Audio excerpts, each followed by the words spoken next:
llevo una posición extrema. Yeah. Prefiero quitarle atribuciones.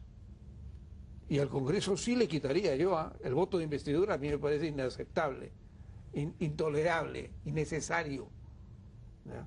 Pues bien, prefiero quitar, pero que haya una asamblea que delibera, que negocia y que tiene la posibilidad de crear el orden político.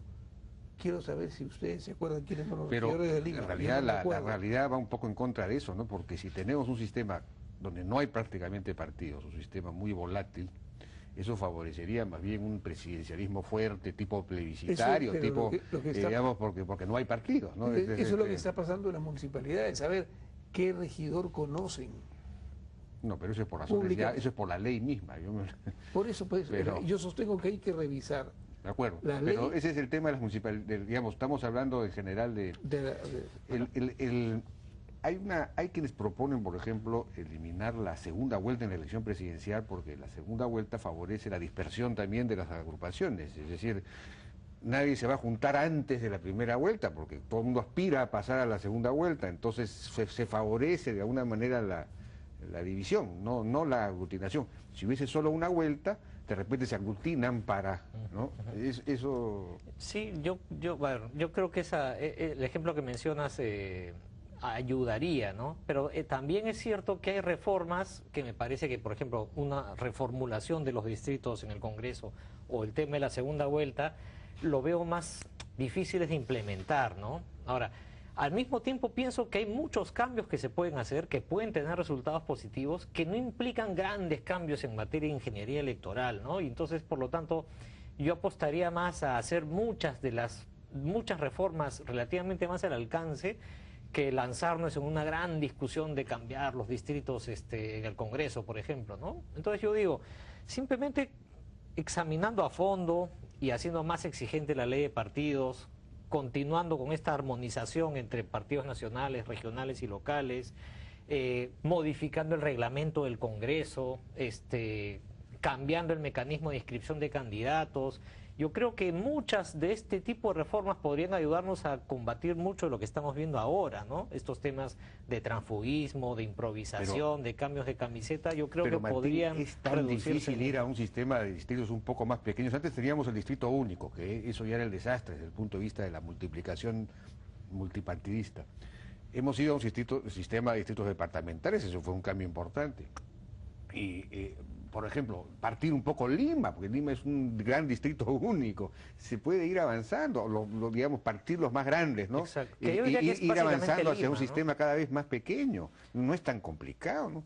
Y eso le da mucho más, la gente se va a sentir mucho más representada también, porque va a saber quién es su parlamentario y no es una cosa abstracta. Pero el tema, además, junto con eso, ya que estás mencionando ese tipo de temas, yo diría que junto con eso tendría que ser la discusión del bicameralismo, ¿no? Porque la reducción del tamaño de los distritos puede tender a algo que Henry en algunos de sus escritos ha mencionado, una suerte de provincianización de la representación parlamentaria, ¿no? Que en un Congreso de 2 cámaras se ve compensada con un Senado electo con otra lógica, ¿no? Entonces yo creo que podría pensarse eso, pero otra vez habría que evaluar la viabilidad política, ¿no? O una parte de la Cámara Única elegida con un distrito nacional o regional amplio. Con otro criterio. No, y ahí yo he propuesto un Senado elegido por regiones. No. O sea, es una entrada que permite... Pero eso sí es más difícil, nadie quiere saber nada con el bicameralismo, eso es más difícil. Todo el mundo estaría de acuerdo, yo creo, con distritos uninominales, ahí los que se oponen es la clase política. No, pero yo les recuerdo que en el Congreso logramos aprobar la creación del Senado. Lo que no logramos aprobar, y no tenía mayoría, eran los que querían un Senado por distrito único. Pero se aprobó, está votado. Es decir, es posible llegar a esa discusión. En el Congreso sí. Cuando se maneja bien. Y yo creo que en la sociedad tenemos necesidad de hacer oír el debate. Yo creo que un debate sobre los distritos electorales es clave. Pero quiero recoger una cosa de Martín. Hay una serie de otras cosas puntuales que de repente son más fáciles, que hay que hacerlas. Entonces, sin gran debate, sí necesitamos ubicar ¿Cuáles de esas Pero son? ¿cuáles son? Porque hay que tener claridad también, porque ya hemos creído que algunas eran y resulta que no Sí, eran, pero porque es fácil conseguir las firmas, pero porque no sé así qué. es, ninguna es la llave, pero cortar muchos de los canales que han malogrado la ley, porque hay reformas que malogran, pues, que se hacen simplemente para la reforma que permite, por ejemplo, que exista un partido que no funciona, que no existe, que es una sigla. Eso que hemos hablado Claro. en 2 casos personales, además de personas amigas y simpáticas. El problema no es ese. El problema es que no hay que hacer política así, hay que hacer política en serio. Y que tiene que estar vinculado a la organización de la gente, a la participación de la gente. Y la gente participa, lo que pasa es que hoy día se participa de otra manera. Ahora, el azar también cuenta, ¿no? Y ahí para ir terminando, porque el azar, o en fin, la historia. En el caso de Chile, por ejemplo, Pinochet hizo una transición ordenada y los herederos políticos de Pinochet tenían fuerza. Y entonces eso obligó a los partidos de la actual concertación a juntarse para poder ganar el referéndum primero y vencer luego en las elecciones. Aquí ocurrió lo contrario. Fujimori, en su pretensión de perpetuarse en el poder, terminó tan mal cuando se descubrió lo de la enorme corrupción y todo lo demás, que el fujimorismo prácticamente casi desaparece en esa elección, es decir, ya no tenía ninguna fuerza.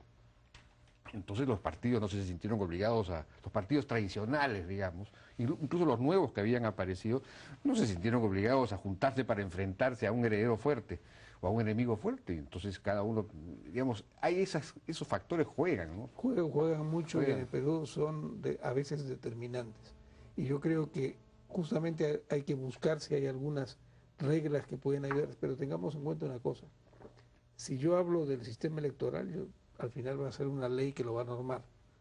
Si yo hablo del sistema de gobierno, es un conjunto de normas de la Constitución y de leyes similares. Pero si yo hablo del sistema de partidos, hay algunas normas que se pueden dar, pero la mayor cuestión es cultural y social, y es la sociedad. Nosotros somos, insisto, caudillistas en la política, en el sindicato y en el club. Hay un club con un presidente que tiene 50 años.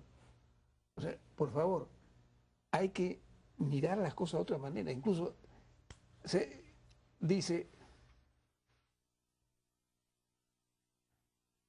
Fujimori nos salvó del terrorismo. O este otro nos unió. La política la ven como un hombre que hace cosas. No. Y una cosa pequeña que quería mencionar es que deberíamos aprovechar, digamos, la discusión pequeña que se ha generado en torno a estos problemas que hemos visto en las últimas semanas para plantear efectivamente un debate sobre esto y también para hacer una exhortación a los ciudadanos, ¿no? Porque este tipo de conductas en los políticos de alguna manera son refrendadas por los ciudadanos que, descontentos de los partidos, aparentemente apoyan estas aventuras novedosas, ¿no es cierto?, que también generan frustraciones, ¿no? No. Y que por lo tanto debería servirnos como un aprendizaje para ver que al desprestigio de los partidos no deberíamos oponerle la improvisación total Sí, pues. de personalidades que aparecen y La desaparecen. fiesta perpetua. Bien, Exactamente. muchísimas gracias a Martín Tanaka y Henry Fish por su participación. Hubiéramos podido seguir conversando, pero tenemos otros temas en el programa. Este es un asunto fundamental para darle con solidez precisamente a nuestra democracia. Vamos a una pausa, regresamos con Antero Flores Arauz, fundador justamente, es un protagonista de lo que estamos hablando, también ha fundado su propio partido, que se llama Orden, pero no vamos a hablar de eso, sino del tema de los sueldos y de la reforma que se requiere en el sistema de remuneraciones entre los militares y los policías. Regresamos.